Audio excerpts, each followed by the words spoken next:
یہ آپ سے متعلق بھی سوال بنتا ہے سر،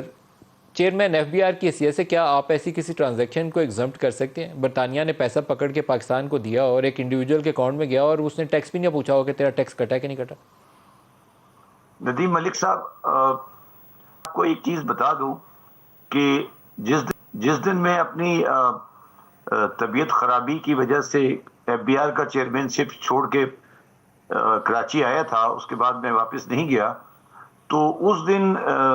یہ جو آپ جس چیز کا ذکر کر رہے ہیں، یہ اس پہ مجھ سے اوپینین لی گئی تھی،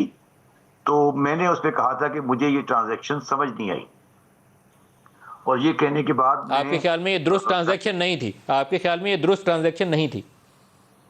نہیں، میں نے یہ کہا تھا، کیونکہ یہ سرکاری ڈیوٹی کی ہے اس لیے میں اس پہ کمنٹ نہیں کرنا چاہتا.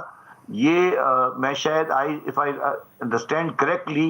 it was 30th of January 2019، شاید یہ اس دن کی ٹرانزیکشن ہوگی، آپ دیکھ لیجئے گا شاید، I don't know exactly. تو مجھے پوچھا گیا کہ یہ ٹرانزیکشن، تو اس پہ میں نے کہا تھا کہ مجھے سمجھ نہیں آئی، کیونکہ ساری زندگی اکاؤنٹنگ اور ٹیکسیشن کیا ہے، تو مجھے یہ سمجھ نہیں آیا تھا کہ جو ریکوری ہوئی ہے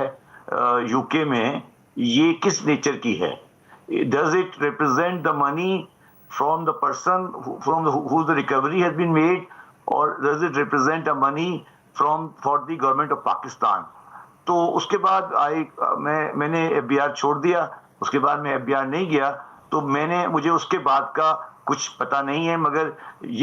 میں اس پہ آپ لوگ سے بات کر رہے ہیں، مگر میں آپ کو سجیسٹ کرتا ہوں کہ پہلے آپ فیکٹس کلیئر کر لیں کہ